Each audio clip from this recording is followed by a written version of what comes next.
In the heart of New York, early morning, the production team was working feverishly in the ABC News building.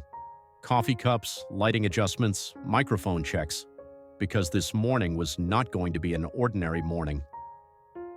Guest, Donald J. Trump program, America Awakes. Subject, the new America, economy, family, and election preparation. But this morning's broadcast would not be limited to the economy. In the meeting in the production room, host Marla Brighton leaned toward the assistant producer. "I'll save the tough question for last, about Melania, but in a sweet way. Is it approved?" "Yes," Marla said, "but we're recording backstage as well. Even if we don't air it on air, it'll be material for social media." Trump was adjusting his tie in the backstage mirror. His advisor next to him was studying his notes. "Economy, foreign policy, young voters. The Melania question is not visible."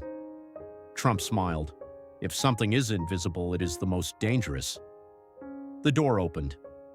The production assistant called out, "Mr. Trump, we are calling you." Trump came over.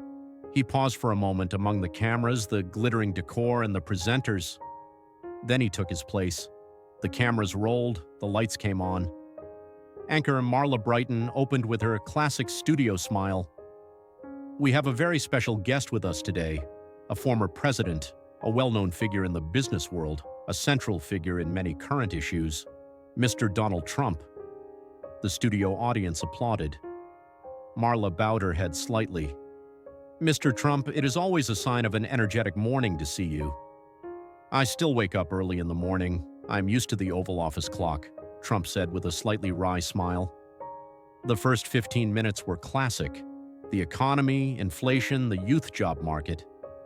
But then, Marla looked directly at Trump, not at the camera. "I would like to move on to a more personal question now, if that is appropriate." Trump nodded. "Everything you call personal has already become a matter of public interest. Go ahead." Marla asked with a warm smile. "Melania, she's a figure that everyone is curious about, her silence, her grace, but she hasn't been seen in a while. Some of our viewers are wondering if she's supportive. Is this silence a distance?" Trump bowed his head, then looked at the camera. He chose his words carefully. "Silence doesn't always mean absence. Some people are loud, some are present. Melania is much stronger than she seems. But just because she's not visible doesn't mean she's not there. She's always with me, in every decision I make, in every difficult moment." The studio fell silent. Marla smiled slightly, then began to close the program with a soft transition. But everyone felt the impact of these words. The studio calmed down when the broadcast ended, but the atmosphere in the production room was completely different. "What did the backup camera record?" Marla's producer asked. The assistant enlarged the image on the screen. There was a frame captured off-screen during the commercial break. Trump was supposedly muted as he spoke. "I was waiting to ask that." "Well, they kept it classy this time." The producer bowed. "This won't air, but the clip is still available." The assistant asked, "Is it ethical?" "Will it go viral?" the producer corrected. "Absolutely." And the file was prepared. Its title, Trump's Melania Comment, Off-Air Footage. Trump was silent in the backseat as he left the studio. His advisor was looking at his phone. Suddenly, a new Twitter headline appeared on the screen.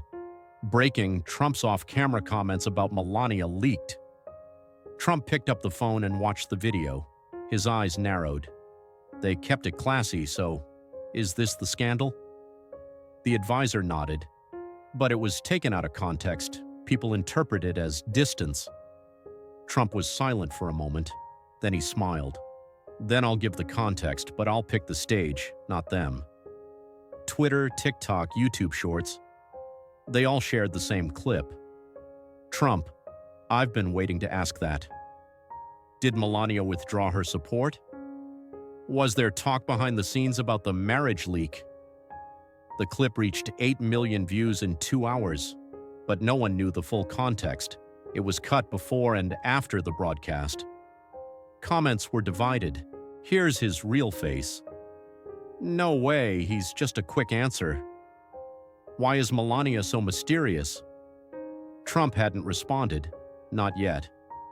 Lena Jervis, whom we know from the forum at Columbia, fell back into her old habits when she saw this incident on social media. She was preparing for a podcast. Trump is soft on stage, arrogant off stage. We're going to talk about this insincerity, but her assistant objected. Maybe this time, we're missing the context. Lena stopped talking. Because she realized something. The story was created by the media, not by people. With the first light of day, the leaked video was no longer just content, it had become a national debate. CNN, MSNBC, Fox News, even the morning tabloids were showing the same video, but each with their own interpretation. Has Trump's rift with his wife come to light?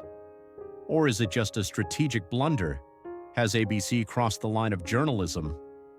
While Shocker Melania's silence was trending on Twitter, different versions of the video were being analyzed on YouTube. Psychologists were analyzing facial expressions. Sound engineers were analyzing tone. Trolls were producing parodies of Melania ran away. But one person was still silent: Trump. Trump was in his mansion in Florida. He was walking in the garden with his advisor. He was following the agenda on the tablet in his hand. Mr. Trump, the algorithm of the leaked video has exploded. More shares, more comments. Trump paused. Every comment is a new window. What do people want? Accuracy, clarity. No, Trump said. Conflict, and I'm making them wait. The advisor was surprised. Aren't you going to respond? I will, but I choose the scene. They set the game. I will write the rules. ABC Studios was in turmoil. Marla Brighton was called to the network. The executives were angry. Your behind-the-scenes questions were obviously going to be social media material. That video went viral. Our corporate reputation is at stake. Marla was angry, but that's what they said. Go viral, get talked about. The executive threw the file on the table. If you want to be talked about, present a tabloid. This is a news channel. Marla went outside. Standing on the steps, taking a deep breath, she saw the Twitter hashtag #unethicalpresenter. Lena Jervis had started a podcast analyzing media content after her transformation at Columbia. Truth Not Noise. That morning, she released a new episode. Today, we watched a video, leaked, taken out of context, edited. But what does it tell us? Did Trump speak or did the media direct? Half of the audience accused Lena of treason, but the other half, for the first time, a leftist is questioning media manipulation. At the end of the broadcast, Lena asked the following question. The truth is not on the lips of the speaker. Is it in the ears of those who want to hear it? Trump, who had been silent on Twitter for 24 hours, suddenly shared a live broadcast announcement. Tomorrow at 7 p.m. on my own channel, I will give my own answers to the questions everyone is asking about Melania, with the unpublished ones. Get ready. The news exploded immediately. The YouTube live broadcast waiting page reached 1 million people. Hashtag #Trump responds. Marla was sitting in the studio. One of her team members approached and whispered, "He's going to pass us on his broadcast." It was 7 p.m. Millions of people were watching the screen. Trump stood in front of the camera. In the background was a plain table, his classic red tie.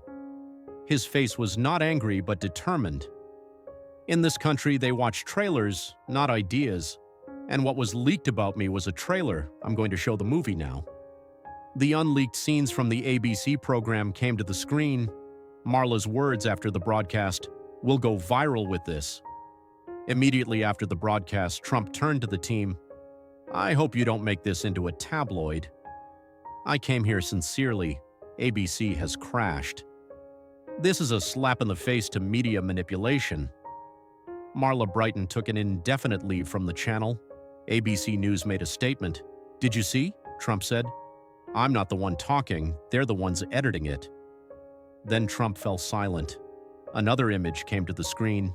This time a plain background, under soft lighting, Melania Trump. "I don't like scenes."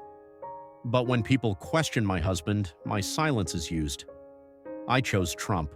I choose him again every day. The screen went black. The broadcast ended. Within seconds, the comments exploded. This is the first time Melania has spoken so clearly. The unauthorized portion of the broadcast was leaked outside our team. Lena Jervis started the new episode on the podcast with the following sentence. The truth is, in the context, we judge not by what we see, but by what we want to see. The media went silent on Trump because he had responded on his own terms. From the moment Trump's live broadcast ended, the digital world had not been silent. Melania Trump's video statement had created a shocking effect on both the media and social media. Twitter trends. Shocking Melania in silence. Trump showed the truth. Shocking our media lies. Some newspapers used Melania's words as headlines. I chose Trump. I choose him again every day. But the biggest change began not in front of the screen, but in those behind it. Marla Brighton was sitting alone in her small apartment in Manhattan. She was watching news about herself on TV. ABC anchor takes leave after leaked footage from broadcast. Victim of manipulation or manager? At that moment, the doorbell rang. Marla looked in the mirror before opening it. She looked at her own tired reflection for a long time. Maybe I was just asking questions, she whispered, and he realized it. The person at the door was a delivery person. He handed her the envelope. The note inside read, "If journalism is about showing the unseen, then it should focus on intent, not the visible. D." Marla closed her eyes.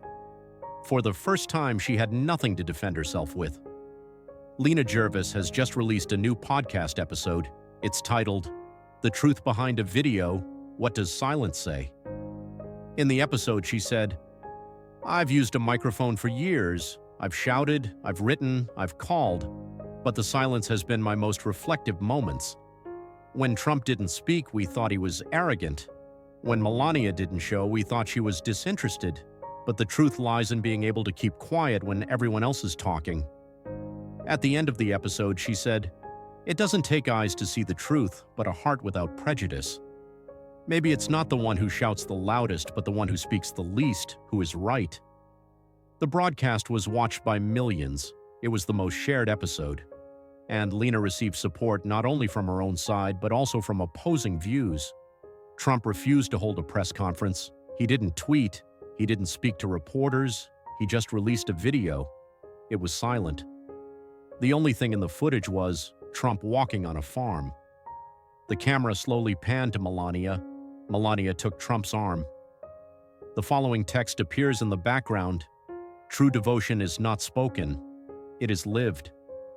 The video was silent, but it resonated strongly, because this time people felt like they were really watching something. Columbia University has given a special title to one of its new term panels, Media, Perception and Truth, Messages from Silence. Guests, Lena Jervis, media critic, Alan Wilkes, student associations. When Lena took the stage, the hall erupted in applause. A student asked, So you've become a defender of Trump? Lena paused. Number. But in my search for the truth, I've learned not to allow anyone to be slandered, because justice is not based on who it comes from, but on what you say. The Atlantic magazine published a special issue, Melania Trump, in defense of silence. She had first written it herself. A quote from the article. I didn't appear on screen because I looked at the man, not the screen. Everyone saw his face. I saw his heart. And then I realized, true loyalty is not advertising. It's not witnessing. Trump was invited to speak at a university in Florida.